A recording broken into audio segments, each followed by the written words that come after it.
Cheese பணியாரம் இது எத்தனை பேர் வீட்டில் நீங்கள் செஞ்சுருக்கீங்க அப்படிங்கிறத என்னுடைய கமெண்ட் பாக்ஸில் தெரிவிச்சுக்கோங்க. இது வேகன் சீஸ் பணியாரம். இதுக்கு அரிசி மாவு, இட்லி மாவு சேர்த்துருக்கேன். அரிசி மாவு அந்த கிறிஸ்பினஸ்க்காக அரிசி மாவு சேர்த்துருக்கேன். இது ஆப்ஷனல் தான். இதுக்கு பச்சை மிளகா, குடமிளகா, வெங்காயத்தை சின்ன சின்னதாக கட் பண்ணி சேர்த்துருக்கேன். எனக்கு காரம் அதிகம் வேணாம் அப்படிங்கிறவங்க பச்சை மிளகாவை ஸ்கிப் பண்ணிவிடுங்க. நம்ம மிளகுத்தூள் கூட இதில் நான் ஆட் பண்ணியிருக்கேன். குழந்தைங்கள்லாம் சாப்பிட்றாங்க, அதனால் பச்சை மிளகா வேணாம் அப்படின்னு நினைக்கிறீங்கன்னா பச்சை மிளகா வேண்டாம், அதை எடுத்துடுங்க. இதோடைய கிளியர் வீடியோ, அதாவது இதோடைய இன்க்ரீடியன்ட்ஸ் எல்லாமே கரெக்டான மெஷர்மெண்ட்டில் எல்லாம் எப்படி இருக்குது, எப்படி இதில் சேர்க்கணும் அப்படிங்கிறதெல்லாம் என்னுடைய சேது சித்ரா கிச்சனில் நான் வீடியோ போட்டிருக்கேன். அதை போய் நீங்கள் பாருங்கள். ஃபஸ்ட்டு என்னுடைய வீடியோ பார்க்குறவங்க சப்ஸ்கிரைப் பண்ணலைன்னா சப்ஸ்கிரைப் பண்ணுங்கள். ஆல் அண்ட் ஆப்ஷனை தொடுங்க. அப்போ தான் நான் போகிற ஒரு வீடியோவுடைய நோட்டிஃபிகேஷனும் உங்களுக்கு காட்டும், உங்களுக்கும் ஹெல்ப்ஃபுல்லாக இருக்கும். நான் மிளகுத்தூள் சேர்த்துருக்கேன். இது ஆரிகானோ, அதையும் நான் சேர்த்துருக்கேன். இல்லைன்னா இத்தாலியன் ஹர்ப்ஸ் அதையும் சேர்த்துக்கோங்க. அதாவது ஆரிகானோ இல்லாதவங்க அதை சேர்த்துக்கோங்க.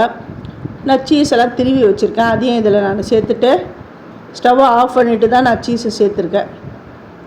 எல்லாமே கலந்து அப்படி வச்சிடுறேன். குழி பணியார சட்டியில் எண்ணெய் விட்டேன். இது மீடியம் ஸ்லோவில் தான் வச்சு இந்த பணியாரம் பண்ணணும். இது அவ்வளோ டேஸ்ட்டாக இருக்கும். சின்ன பசங்களுக்கெலாம் ரொம்ப ரொம்ப பிடிக்கும்.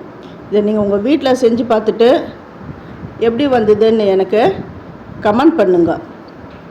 இது டிஃப்ரெண்ட்டாக இருக்கும்.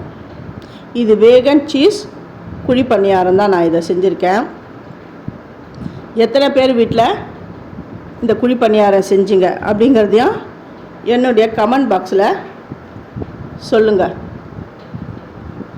இதுக்கு டொமேட்டோ சாஸ் இல்லை கார சட்னி, உங்களுக்கு என்ன இஷ்டமோ அது வச்சு கூட சாப்பிட்லாம். இதை நான் இப்படி திருப்பி போட்டுடுறேன். இந்த மாதிரி ஒவ்வொரு பணியாரத்தையும் நான் இதில் திருப்பி சேர்த்துடுறேன். இது எல்லாத்தையும் நான் எடுத்து வச்சுட்டு இதை கட் பண்ணியும் உங்களுக்கு காட்டுறேன் எப்படி இருக்குதுன்னு. இது குழந்தைங்களுக்கெல்லாம் ரொம்ப ரொம்ப பிடிக்கும். இதை கட் பண்ணி காட்டுறேன் பாருங்கள்.